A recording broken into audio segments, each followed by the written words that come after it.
Welcome to solar innovation.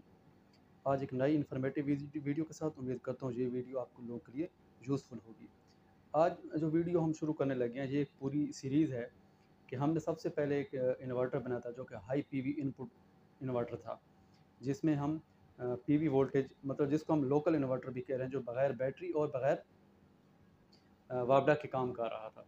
तो अभी आज जो हम जिस सीरीज़ की तरफ जा रहे हैं कि हम एक सोलर इन्वर्टर कैसे डिज़ाइन करते हैं, उसकी क्या स्पेसिफ़िकेशन होती हैं, क्या कुछ कंपोनेंट इस्तेमाल होंगे। तो जो मैं डिज़ाइन करूँगा वो 12, 24, 48 वोल्ट पे मतलब रन करेगा। तो इसमें सिर्फ कंपोनेंट की चेंजिंग होगी कि 12 वोल्ट के लिए डिज़ाइन करना है, 24 वोल्ट के लिए डिज़ाइन करना है, 48 वोल्ट के लिए डिज़ाइन करना है। हम ये 220 वोल्ट सिंगल फेज़ की बात कर रहे हैं, ठीक है। तो इसमें मैं आपको इसकी प्रॉपर डायग्राम, इसमें कितने सेक्शन होते हैं, कौन से कंपोनेंट इस्तेमाल होते हैं, उनके कनेक्शंस कैसे हैं और हर सेक्शन कैसे काम कर रहा है।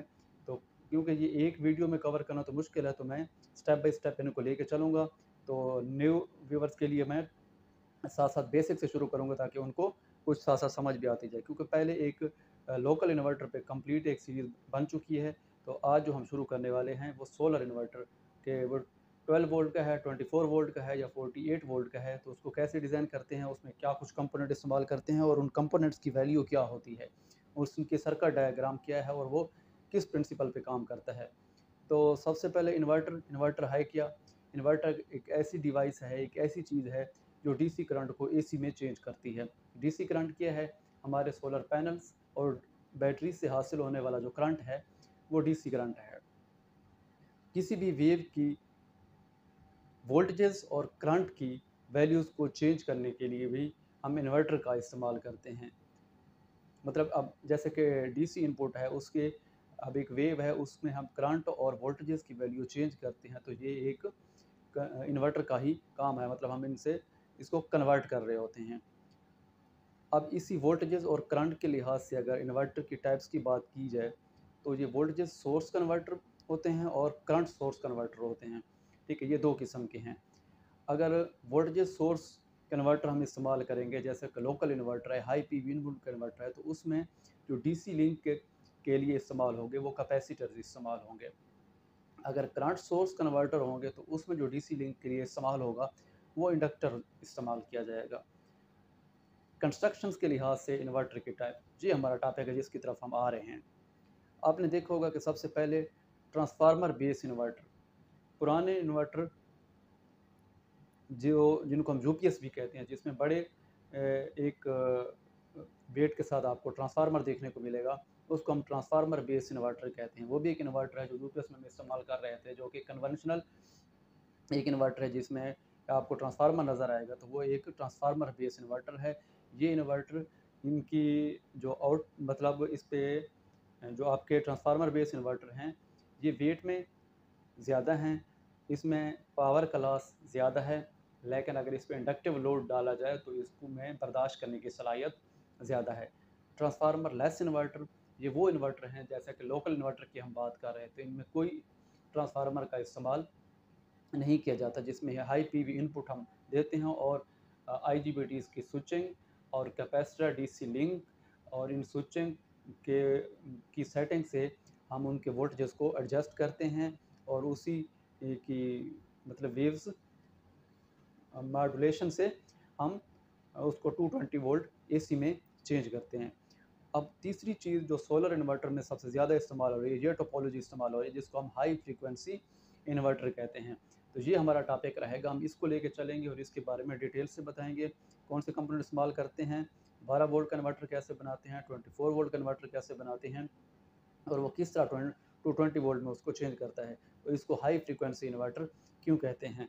अब हाई फ्रीक्वेंसी इन्वर्टर की मैं बात करूँ तो हाई फ्रीक्वेंसी इन्वर्टर को इसलिए हाई फ्रीक्वेंसी इन्वर्टर भी कहते हैं कि इसमें जो हम इस्तेमाल करेंगे वो हाई फ्रीक्वेंसी ट्रांसफार्मर का इस्तेमाल करेंगे, जो कि आपको ये ऊपर फ़ोटो में नज़र भी आ रहा है। जबकि ये जो पुराने या कन्वेंशनल इन्वर्टर थे, इसमें आपको बड़े वेट का एक ट्रांसफार्मर देखने को मिलता था, इसमें लेकिन हाई फ्रीक्वेंसी ट्रांसफार्मर इस्तेमाल होगा जो कि साइज़ के लिहाज से छोटा होगा।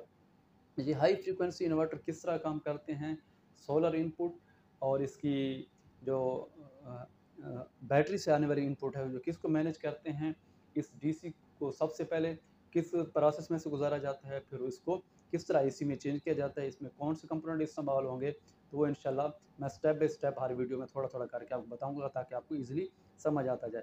तो बेसिक जो हमारा हाई फ्रीक्वेंसी इन्वर्टर होगा, इसके बेसिक जो हैं 3 सेक्शन होंगे, DC to DC converter, DC to AC converter, power supply section.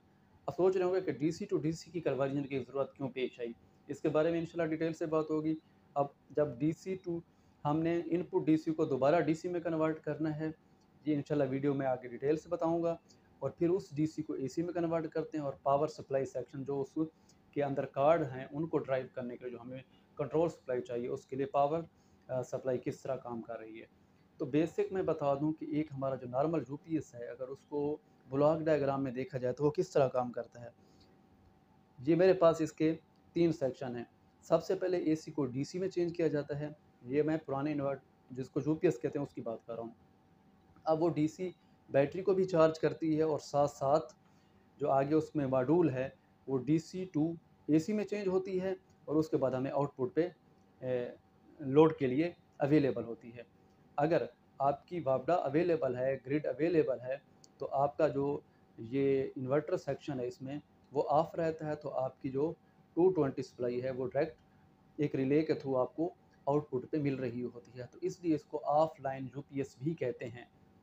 जबकि नीचे की डायग्राम में आप देख रहे होंगे कि नीचे की डायग्राम में ये एक हमारे पास सोलर पैनल्स हैं, सोलर पैनल के बाद हमारे पास बैटरी चार्जर या एमपीपीटी चार्जर। अगर हम उसको नॉर्मल ग्रिड से सप्लाई देंगे तो बैटरी चार्जर उसको डील करेगा, अगर हम सोलर से इन पर देंगे तो वो एमपीपीटी चार्ज कंट्रोलर उसको डील करेगा, वो बैटरी को भी चार्ज करेगा। और उसके बाद जो मेन चीज़ समझने वाली है, क्योंकि यहाँ से आने वाली इनपुट डीसी है, अब इस डीसी को दोबारा डीसी में कन्वर्ट किया जाता है, हाई वोल्ट डीसी में कन्वर्ट किया जाता है। उसके बाद इस डीसी को इन्वर्टर सेक्शन में एसी में चेंज किया जाता है। फिर क्योंकि इसमें फ्रीक्वेंसीज कुछ ज़्यादा होती हैं और कुछ फ्रिक्चुएशंस होती हैं, और इन रिपल्स को कंट्रोल करने के लिए एलसी फिल्टर का इस्तेमाल किया जाएगा, और उसके बाद हमें जो प्योर एसी हासिल होगी 220, वो हम इस पर हासिल करेंगे इंशाल्लाह। अगली वीडियो में हम इसके ब्लॉक डायग्राम की मदद से सबसे पहले इसका डीसी टू डीसी का सेक्शन, डीसी टू एसी का सेक्शन और पावर सप्लाई का सेक्शन उसमें समझेंगे। बाद में उन कंपोनेंट्स की वैल्यू, उन कंपोनेंट्स को किस तरह लगाना है। इसमें जो हाई फ्रीक्वेंसी का हम ट्रांसफार्मर इस्तेमाल करेंगे, उसकी वाइंडिंग का कंप्लीट डेटा, उस कार्ड के हर टर्मिनल की इनपुट्स, और स्पेशली जो उसमें इस्तेमाल होंगे कंट्रोलर और माइक्रो कंट्रोलर, दोनों का डेटा इंशाल्लाह वो मैं आपको डिटेल में बताऊंगा। और जब ये सीरियल कंप्लीट हो जाएगा तो वीडियो के डिस्क्रिप्शन में मैं आपको पूरी उसकी पीडीएफ फाइल भी पुट कर दूंगा ताकि आप इजीली उसको समझ सकें। ये तो मेरी आज की वीडियो, उम्मीद करता हूँ कि आप लोगों को बेसिक अच्छी तरह समझ आई होगी इंशाल्लाह। देखते रहिए हमारा यूट्यूब चैनल। अल्लाह हाफिज़।